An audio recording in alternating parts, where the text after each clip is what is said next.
Je suis rentré dans la cuisine, il y avait eu de la suie partout. C'était la cheminée de la maison qui était tombée. Depuis Verconrin, on voit la montagne du Ravine. Et alors on a été voir et il y a eu pendant toute la journée des éboulements. Toujours vis-à-vis de chez nous, il y avait l'ancien hôtel d'Annivier. Et alors on voyait les cheminées là tu vois, qui branlaient, hein, et puis qui tombaient. Il y avait la voûte qui avait été fissurée, il y avait des gravats plein l'église.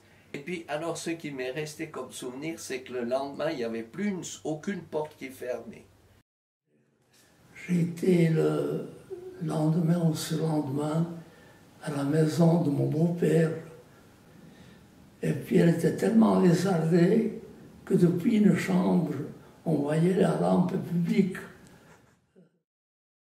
Et le plafond, qui, comme beaucoup de plafonds à l'époque, était composé de lattis de bois enrobés de plâtre, tout ça s'est désagrégé et nous tombait dessus. Donc sur le lit, c'était couvert de plâtre et puis on avait de la poussière partout.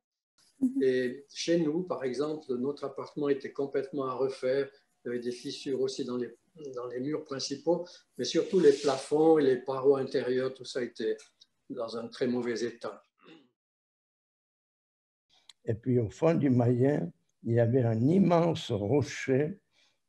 Ils ont baptisé ça le clocher de Dorbagnon. Dorbagnon, nom du Mayen, du coin là. Et tout d'un coup, il est parti ce fameux temps-là. Et en bas, et il a traversé un Mayen. Il y avait une dame et sa fille, qui était une gamine, qui était là. Le clocher en question, la pierre en question, elle est arrivée sur le chalet, elle a coupé le chalet en deux.